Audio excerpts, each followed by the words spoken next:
We thank you for the gift of life, your hand of favor and protection upon our lives, upon our families. We give you praise, we give you glory, and we give you honor. Speak to us tonight. Instruct us, correct us, and empower us for the glory of your name. In the mighty name of Jesus. Amen.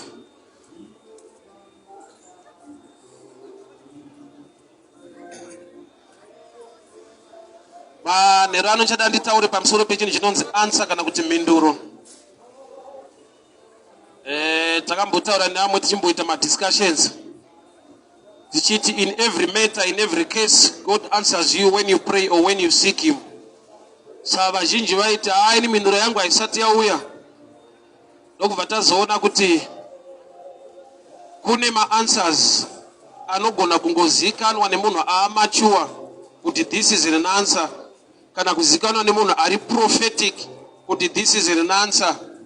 So Mwari wedu ndi Mwari unopindura, asi minduro padzinouya kana kuti mapinduriro ake ane chekuita nezera remunhu kuti agone kunzwa, besides kunzwa bedzi. But kana munhu mature anogona kuconnecta a challenge as part of the answer. We normally think kuti the answer will always come iri positive. Truly inogona kuva positive at the end, but in the beginning isiri positive. For example, Joseph paakaita a step into Egypt, a place in a dream for him to become somebody big. But the first day akapinda mu Egypt, he became a gardener. Akashanda ari kumba kwa Potiphar as a caretaker. Yet ari mu place ye dream, mu place inechekuita na upenyo wake according to the plans of God. But anakushika ndokubva ashika ku palace mu kingdom ya mambo ndokubva agara pachigaro.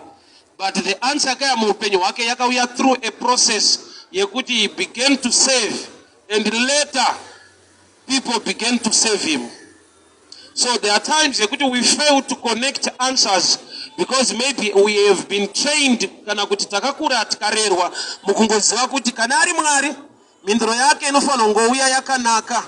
It's true inouya yakanaka, but kune chimwe chakanaka chinotakura process inorwadza icho chakanaka. So ndichada ndiverenge text kubva kubhuku ya Ruth.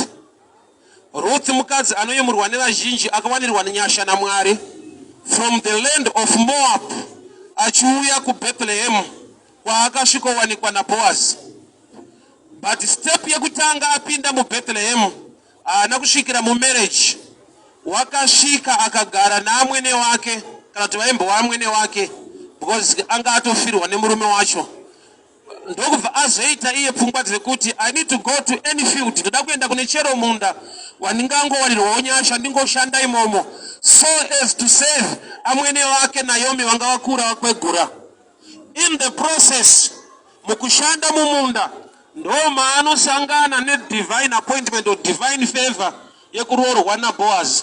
Zvoreva kuti mhinduro muupenyu waRuth yakasanganisa kana kuti yakainvolva her work rate, mashandiro ake, kana kuti kuva nemoyo nehanya nevamwe. I'll give you another example. 2 Kings chapter 5.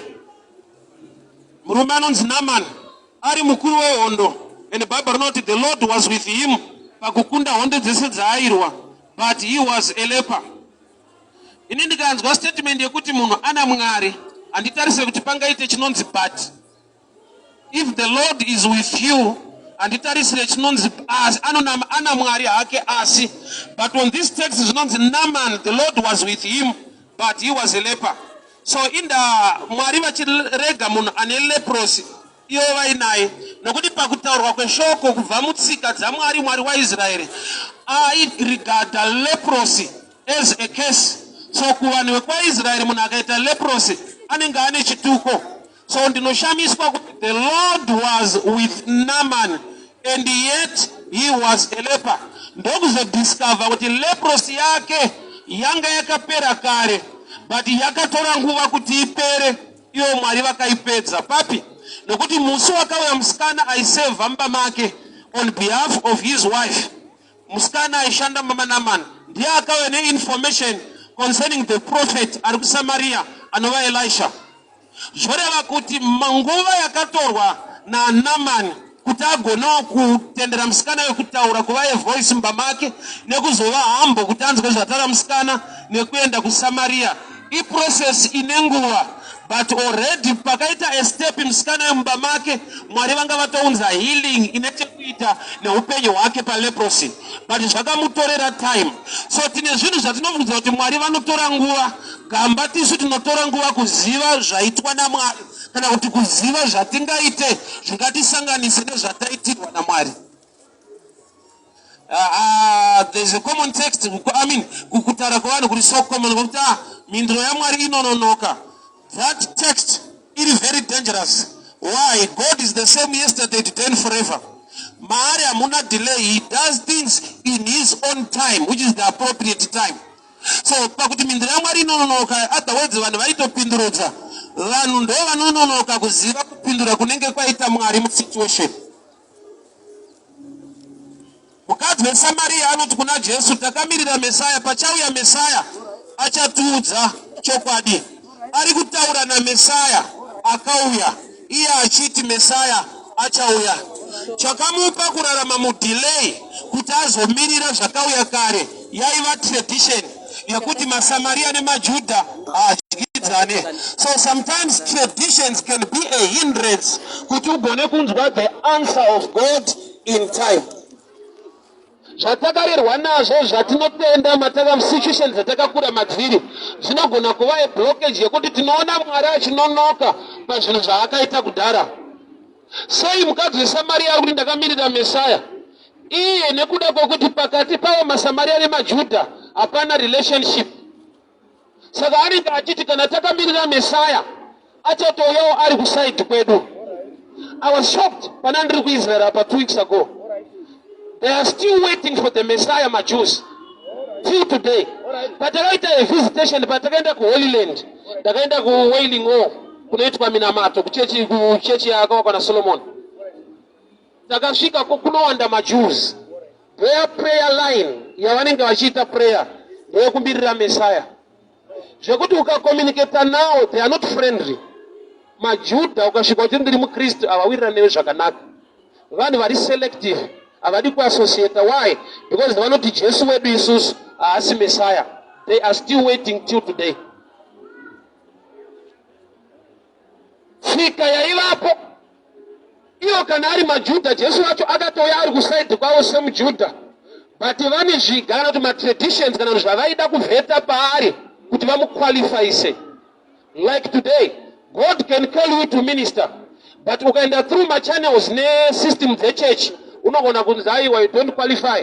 Titipo 5 O levels dzako wakaverify wanani kuti zveshuwa wakadanwa nekudii.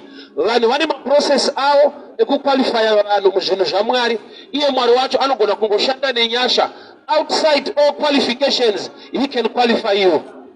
So that room, that door, yekungoti Mwari anogona kungoita zvinhu pasina masystems edu. Kune vanhu vanoti aiwa tikatonamata izvezvi. I'll give an example. Let's say tiri kuAnglican, tikanamata kuti Mwari raise a man in our nation or raise a woman, angaunze revival neturn around yeupenyu hwevanhu. Tarisiro yedu inenge iri kuti kana tanamata tiri veAnglican, munhu iye anofanirwa kunge achitopinda futi Anglican. Mwari vakareisa munhu achiva nedirection yekuUFI, isi takanamatira a prophet in our nation tichipinda kuZayocha. Zviri pachena kuti hatitende kusvika pazumuka wekwedu. Vanhu vazhinji havana a kingdom mindset. Vanofungidzira kuti Mwari anoita zvechechi, gamba machechi ndo anoita zvaMwari. Bible rangu rinoti miviri yedu itemberi yaJehovha. Tinoda kuti iye anopinda inini ndini ndinopinda Methodist. So Mwari hana chechi anopinda, Mwari anopinda vanhu vanopinda machechi. So munhu akasarumurwa kubva pachurch system kuti ave nekingdom mindset, anopedzisira akuita a problem nekuita kwaMwari. Nekuda kwekuti Jesu, Bible rinoti wakainga vakarasika, he came for the lost. But nguva zhinji anzi setsika yake aienda musinagoge musi weSabata. Yakambova challenge kune imwe hama yangu ye7 days, ukanzi wazviona Jesu aitobata Sabata imambata. Riri kutoti setsika yake waenda kusinagoge musi weSabata. Ndikati chiverifya kuti akaingei akainga vakarasika. So munhu akainga vakarasika akaswera ari mucertain area zvoreva kuti kwaari kunyanyoswera ndokwavari. That's why iye paministry yake akangoita chinhu maenemies ake vanhu vairwa naye vanhu vangauya kuchechi ikoko. I will leave that one aside. I subject yanhasi. Ndoda nditaure pamusoro pema-answers minduro. Maybe I'll go to Matthew, the book of Matthew 17. Zvakanaka kuverenga scripture.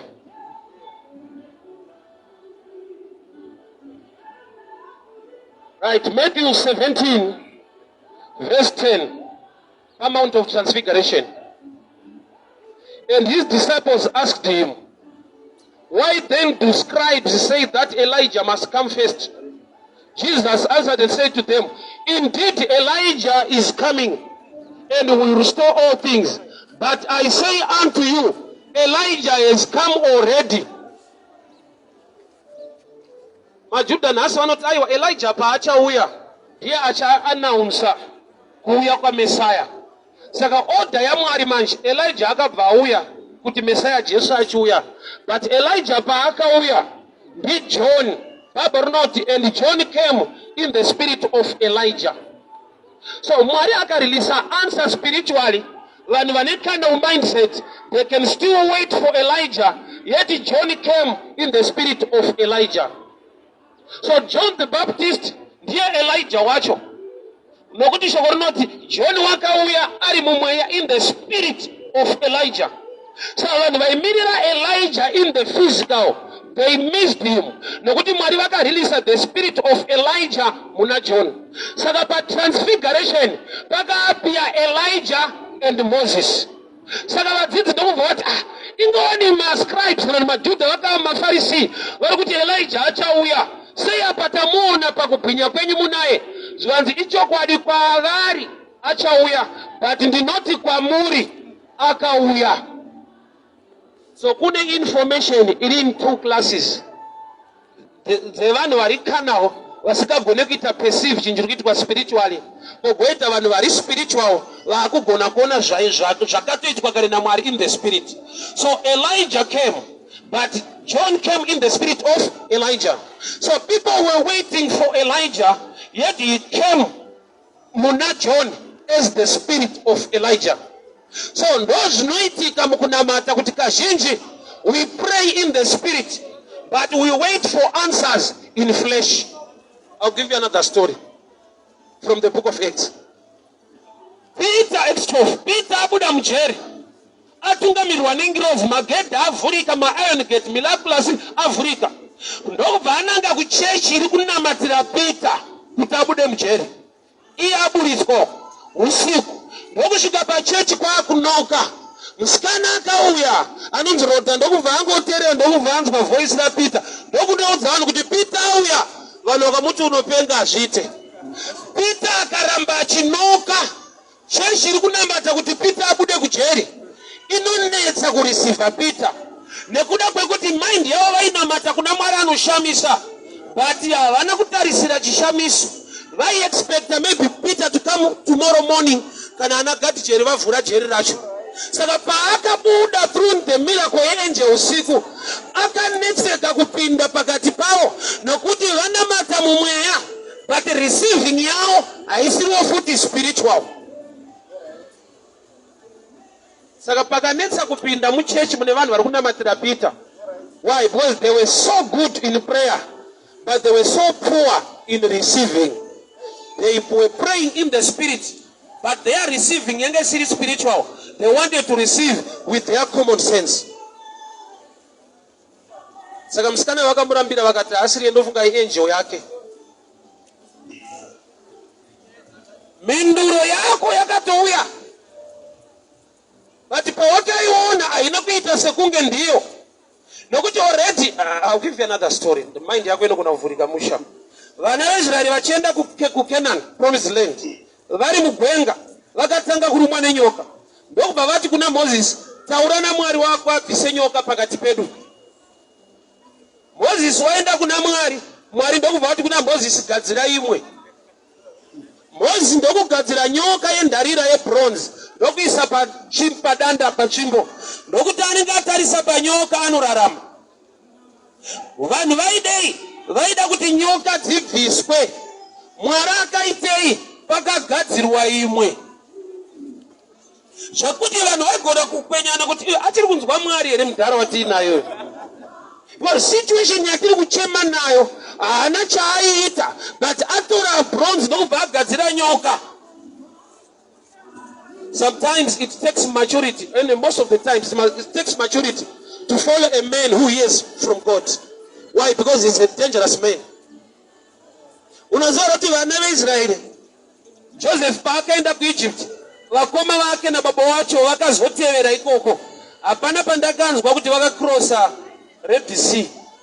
There was another way avoid the Red Sea. But pavakabuda muEgypt kuenda Canaan, vakananga nepaRed Sea. Why? Moses is being led neshongwe yegore naMwari. Nokuti Red Sea kuna Mwari ine basa to wipe away the Egyptians. Vakaavoid the Red Sea vanobatwa and hakuna kufaita kwavangaite vaIjipita. So being led by a man who is following God anokuendesa pekuti unofungidzira kuti hanzwe Mwari. Mungadai panga pane vanhu vekare vaibva mukansela kuti mufana rodais iyi tinobondera iyi tinosvika paipa inotivharira handini kwakafamba madzibaba edu. History kana kuti tradition zvinohinda vanhu parevelation yezvinoda kuitwa naMwari. Jesu paakauya achifamba pamusoro pemvura, vadzidzi vachitambura nestorm mubottom, havana kumboombera maoko kana kufara kuti tenzi vauya. Vakawedzera kutya, vakati it's a ghost. Chii chavapa kuti vafungidzwa chipoko? Luke chapter 5, Jesu akakumbira bhoti raPeter akaparidza ari mubhoti. So by history they know kuti hadaro anowanzokumbira bhoti. So vanhu vazhinji vakabatwa mutradition muhistory zvekuti they are failing to grasp the revelation. Iye Mwari achiti kuti behold I will do a new thing. Saka kuti Bible iri ndorakabva kare kusvika nhasi. Ende vese vakarara umo vanga vasina a lifestyle yatinayo nhasi. Anoziva Solomon the richest man anga asina kana foni. Ari mhene asina kana kambudzi cheko. Vanhu ndodzadziri mhene dzekudhara. So lifestyle yavakarara umu raramo yakasiyana nanhasi. Sasi tichiparidza zveupenyu hwekare muupenyu hwanhasi. It takes a revelation kuti ugone kuziva kuti izvozvo zvekare zvinogona kundibatsira muupenyu hwanhasi. Ndiro shoko razuro nhasi namangwana. Haripere hapagadzirwe Bible ranhasi rinodhila nevanhu vamusocial media vane internet vane kuti aiwa idzodzo nyaya dzemadhongi dzinoshanda muupenyu hwanhasi panguva yemahonda fit. What you need is a revelation kuti iconnecte zvikubatsire. So Elijah came, but haana kuuya as a person. Elijah came muna John. Nokuti shoko rinoti John came in the spirit of Elijah. Saka vaFarisi vari kuti kuna Jesu, aiwa wedu achauya Messiah, ende kana achiuya Elijah ndiye achatanga auya. Saka Jesu paMount of Transfiguration ari kuudza vadzidzi vake kuti zvakamirirwa zviye zvakaitika kudhara. Elijah akauya vakaita zvaanoda naye, and he was talking about John the Baptist. Donga chimwe chavakatadza kuunderstanda pana John lifestyle yake, dressing yake is the same ne dressing ya Elijah.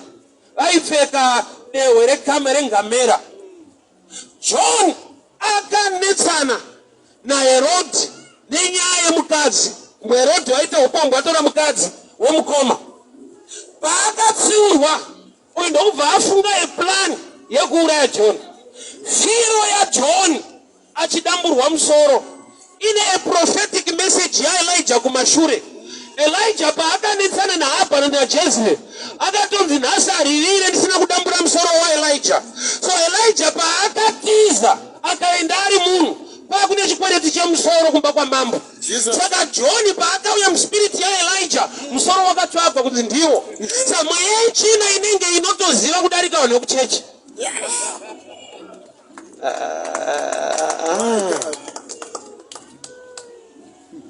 So chinonzi mhinduro kana kuti maanswers Mwari anoarilisa Momwe acho anouya achita sekunge ma-problems. Saka munhu achiri ndakamirira kuti Mwari wandipe mhinduro, situation yangu Mwari havasati vaipindura. Gamba mhinduro yacho payakauya yaitoda mese mweya, nokuti haana kuuya ari Elijah, akauya ari John in the spirit of Elijah.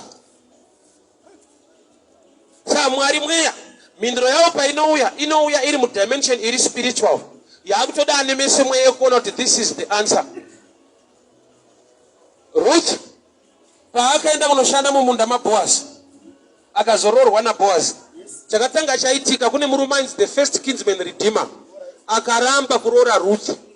Boaz akaita take over. Kurambwa kwaRuth nemurume aiva the first kinsman redeemer yanga isiri challenge kuna Ruth, yaitova breakthrough kuti agone kuzoonana naBoaz. Ruth aigona kubatikana kuti ndiri kurambwa sei kana Mwari wandiwanira nyasha. Gamba uri kurambwa nezvisizvo kuti uwanikwe nechaizvo.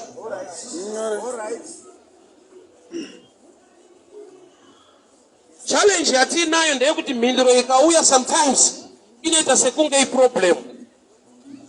Pakaberekwa Jesu, Maria aine nhumbu akashaya pekuberekera mwana. Kuti gore iroro vanhu vanga vane nhumbu vanga vakawandisa, ende vanhu vakabereka wiki iroro vava vakawanda. Ukaona inzi kumaternity hakuna space, ka small town kanenge Bethlehem, zvino kuti kwakawandwa. Ndakakafamba maybe in 15 minutes unenge wapedza ka Bethlehem kadiki.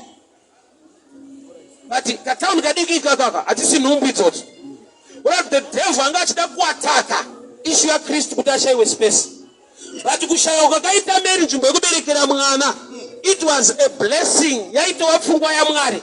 Why? Nokuti kuri kuberekerwa Jesu manje kumatanga kumondo kunomupa security number 1. Nokuti Herodi paanoteera achida kuuraya vana haatsvage mwana kudanga, anotsvaga mwana muzvipatara. Why? Nokuti munhu ari kutsvaga wakaberekerwa mwana haende kudanga kunoberekerwa zvipfuyo. So iko yekunzi hauna space yanga iri favor number 1 kuti tichengetedze wako. Vakawana nzvimbo vana vakaurawa. Number 2, it was a prophetic message to the church. Nokuti vanhu kare pavainamata wanga usingaende kuchurch direct, waitanga waenda mudanga kunotora mombe kana mbudzi kuti unoregererwa zvivi. Hakuna aenda kuchurch asina kupfurafura nekudanga. Saka Jesu paari kuberekerwa mudanga, zviri kunzi pamuchauya muchitsvaka ropa redzimwe mhuka, siyai, I've come as the one and only sacrifice. So kuberekwa kwake mudanga, it's a prophetic message kuti the blood rinokumirirai risirire mhuka rauya. That's why Jesu achienda kunobhabhatidzwa kuna Johani. Johani paakaona Jesu akati iro gwayana rinobvisa zvivi zvenyika, achitaura munhu. Johani anga asingaone gwai, aiona munhu ari kufamba, wokubva ati the lamp of God that taketh away sin. Say John ari kuti lamp, spiritual eye. Jesus. Panyika yenyama munhu, munyika imwe yendogwayana raMwari. Saka John anga ari mature, aigona kuona.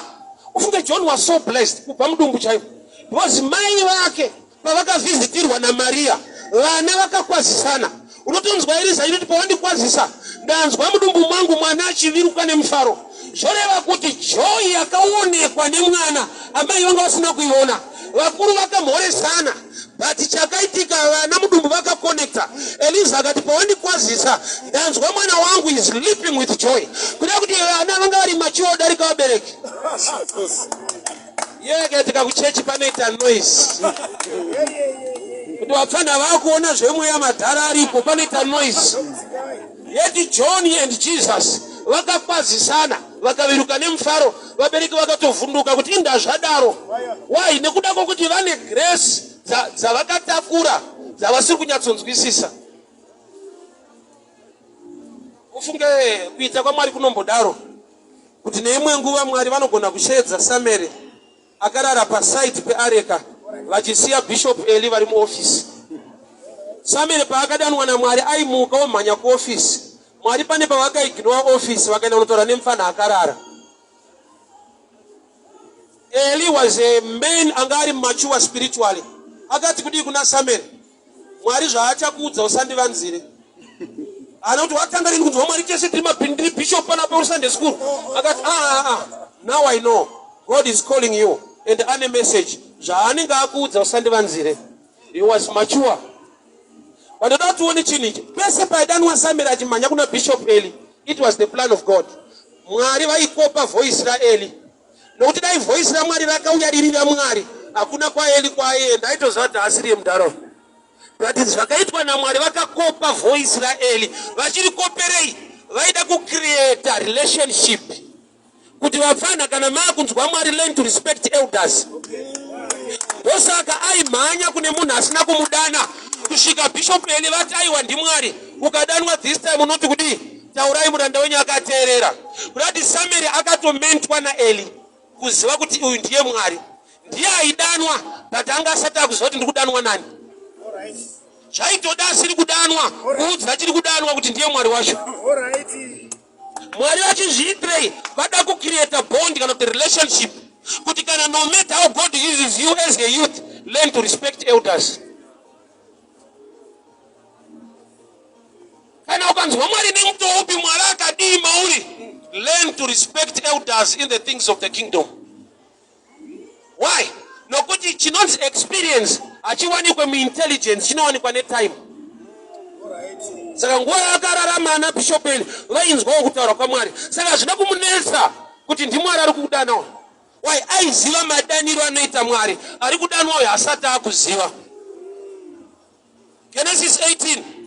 Haga naIshmaeri vachema nenyota murenje. Haga akaisa mwana pasi pegwenzi ndokuenda aite distance. Ngirozi ikaburuka ikatara naHaga kuti regera kuchema. Mwari vanzwa kuchema kwemwana. Sei ngirozi yakuburukira kumunhu asina kunzwiwa. Mwari vanzwa kuchema kwemwana. Saka madi kutaura naye. Denga riri kuti nyangwe tanzwa mfana uyu. But it takes maturity kuti tironge zvatiri kuronga ugone kushanda nazvo. Iwewe wachema but haugone kuchera mvura kutsime unowira mutsime. Taakushanda naamai vako vatisina kunzwa but taakuvashandisira yekuti ndo vanogona kuoperata neblessing yatakupai. Samwari vakavhura meso aHaga kwete yaIshmaeri. Vanzwa Ishmaeri but vanovhura meso emunhu wasina kunzwa. Akaona tsime remvura. Ishmaeri akachererwa mvura akapiwa namai vake. Blessing ndeyaIshmaeri anzwiwa but ari kushandwa naye naMwari ndiHaga asina kunzwiwa because of maturity. Munhu akura.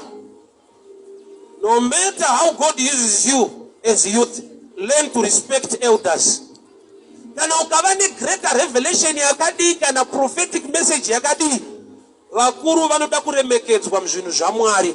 Nokuti Mwari wacho anoshandawo neorder iyoyo. Saka achitoti akada kutaura naJacob anoti ndiri Mwari wababa wako Abraham, Isaka naJacob. Ndati kana ndikaita zvinoshamisa newe ndaimboitawo naAbraham futi.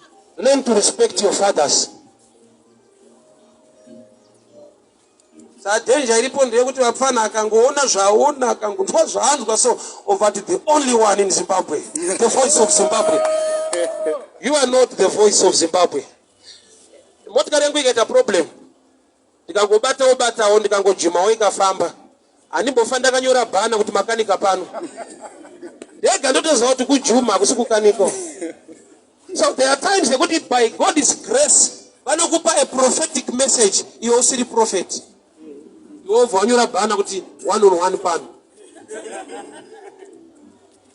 I've seen that. Danger yakuoperate mu office ya usina calling. Ili gift yawangopiwa on that day yakamira sekudai. Pakaberekwa Jesu kune vana vakafa. Vakaurairwei. Vakaurairwa nyaya yekunzi kwanga kwaberekwa mambo. So vaifira umambo vasiri madzimambo. Yes. Title inokuwadzisa munyika yemweya. Kwaberekwa mambo, iwe obereka uzuze wako anochekerwa mahara. Herodi nokuti haasi kuziva kuti ndeupika. Zanzi akadambura vana vise musoro. Ari kuadamburirei. Azive kuti mambo wacho ndeupi. Saka vari kufireya umambo hwavasiri. Jesus. Title iri dangerous munyika yemweya. Satana nokurova zvekuti anozoshamisa kuti haasi prophet na. Jesus. Taita tukurova maprofita kamufana wakangodaidaya. It's danger to carry a title. Yausina a mantle in the covering. Every area is in line of calling. Ukasaita zvirimo haisi mhosva, wisdom. Like me, I'm an evangelist, I'm not a prophet. And don't but try. Somebody came to me, so I'm going to Spanish open and I got so. Did you say, and I got to Jesus. But you Paris, I got in one route or one. Don't go Paris, that's it. Those are going to eat. And it's try. Can I come to my prophet? So di. Vasumuka so di. Maraga and Sumut and Rim Vangel. Those are die. And it tries and it's not Danirwa. There are times you need to be professional. Ukopa zile kwa hivi ni doctors, ukopa balance opticians hapo. But anita nisho maziso. Ukapinda mangu salama grazi. Kana aka broker ote magambuti. Kana runzoti hawa magambuti ari kuipisa mara, washike mnunti magrazi na magambuti pa site. That is so professional. Kana ukatenda wakubara roko kuti but ndaona pakatonzi ya doctor. Oze endiri doctor but no specializer ne maziso. Church manje ku Body of Christ, my way disaster. Somebody do think ndikasaprofita vanhu muchechi mangu achabuda. Saka ndichatotry. Tivagare muno. Wozanzwa kuti kune muprofita ari kunetsa. Pawaifanirwa kunge wakabatsirika. Pana akakudzvanyirira nokuti akatya kuti unoenda. I will leave that one. Ndiparidze nyaya ndinayo. So nyaya ndiri kuparidza ndeyeanswer minduro. Mwari kazhinji achireleasa maanswers. Vanhu voramba vakamirira mhinduro yacho. Peter abuda mujeri kuti apinde muchechi yanga ichimunamatira. Anoka aneta. Why vanhu vachiri vakamirira kuti pamwe anobuda kuseni. Vanamata but spiritually meso vakavharika. Vanhu vakamirira mhinduro kuti Elijah achauya kuzouya Messiah. Then John came in the spirit of Elijah. So the Mount of Transfiguration, nobody kunzi nana Peter. Indawani vanhu vari kuti Elijah achauya sika na Jesu. Icho kwadi achauya asini noti kwa muri akauya. So kune information too. Yeimwe type nevanhu vamwari. Achime mukadzi anoti Messiah akauya achatudza chokwadi. Sana Jesu dai waiziva ari kutaura newe. Kuti vaingoramba vakamirira zvakauya kudhara. Mhinduro painouya inogona kuuya yakapfeka jacket rinenge problem, iyo iri solution. Zvokuti unonzwa nekuchinja machechi kuti mwari wacho hasi kundinzwa ndazodinda wakanzwiwa kudhara. But answer yako ndeyekuti Joseph pauri kutongopinda muEgypt hausvike nekuita chef padream rako, unosvika nekuita garden boy kumba kwaPotiphar. It is a process, a way to become a king. Mhinduro yaMwari kuupenyu hwedu pakati paJesu as Messiah. Nekuti dzimwe nguva chaita vanhu vasamutrust kuti ndiye anotidzikinira, ndiye Messiah. Vakava nekana mindset. Pane pavakabvunza Jesu ada kudzokera. Saka maakuenda remusina kudzorera ushe hwedu kuvaIsraeri. Pfungwa yavo yaiva yekuti ndofunga auya kuzoita kuzorwa nevaRomans to free Israel. But umambo hwauya nawo uri spiritual, unogamuchirwa nevanhu vari spiritually. So answer yakauya. Vanhu ndokubva vataiva takamirira because tine zvatinomeasure kuti iyi ndiyo answer yaMwari.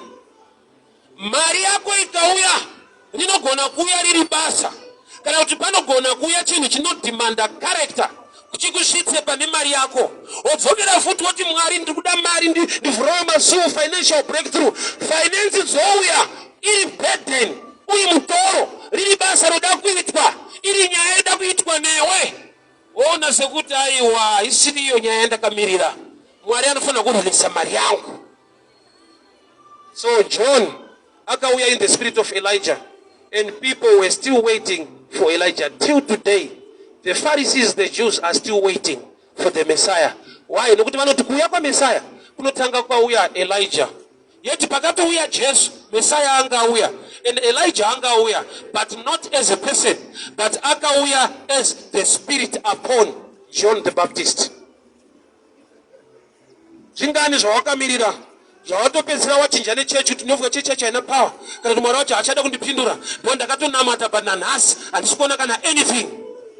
Kana basa racho handabvira ndariwana. Yeti basa racho parakauya harina kuuya richinzi apply basa.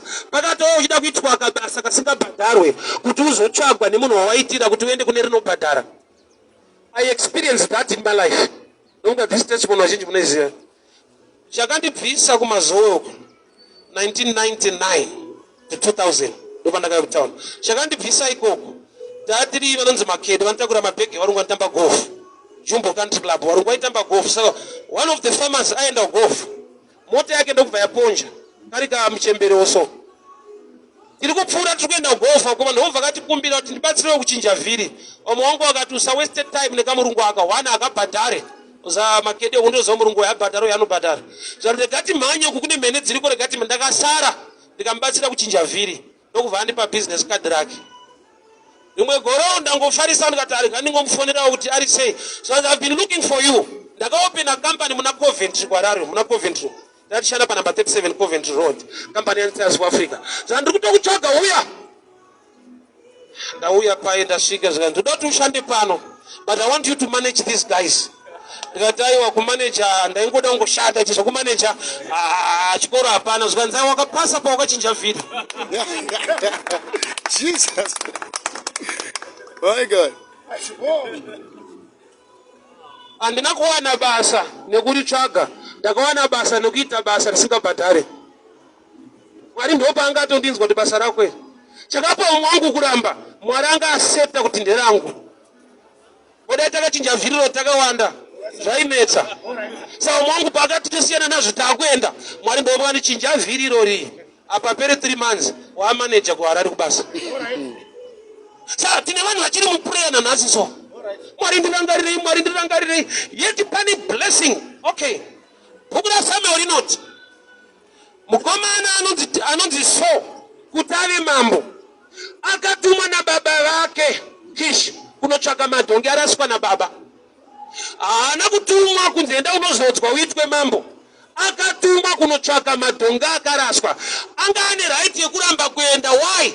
Baba vake vaiva nevashandi nokuti Kishi akati kuti tora muranda wako muende kundotsvaka madhongi, take your servant and go. Aigona kuti baba ndosaka makavanyora basa ngaaende. Number 2, aigona kuti mudhara vamwe madhara akarongeka enda muchikuita mbiri yekurasa zvinhu so oda kutishandisa kutsvaga. But paakava neobedience akandotsvaka madhongi akamashayiwa, muranda akati hatingadzoke kumba tisina answer, handei kune muprofita ariko anonzi Samuel. Vachisvika kwaSamuel, Mwari vakatoudza Samuel kuti there is a man coming anointing to be king over Israel. Uri kuonera kuti ushe hwake hwakatanga nekushandiswa kutsvagiswa zvakaraswa nevamwe zvauri right yekuramba kuti handiite wakarasa wega ndabasa nazvo. Sapesi pari kuti dai Mwari andinza, dai Mwari wandinza, wakanziwa kudhara. You must work on your character and your spiritual insight. Zvandaida kuti Mwari vandipe, vakandipa ndiri panzvimbo pandaifungidzira kuti hapasi ipo pazvinogamuchirika. Zvipo zvaJesu, goridhe raakapiwa, akaripiwa aberekerwa mudanga. Sometimes a manger can attract gold. Iwe uri kunotsvaga gold kugold mine, yeti mumwe ari mumenja muri kuuya gold. Mhinduro dzakamirwa nevazhinji dzakava kudhara. Denga rinotoshamisa, pane pekuti denga rinotoshamisika kuti munhu haashande nanhasi.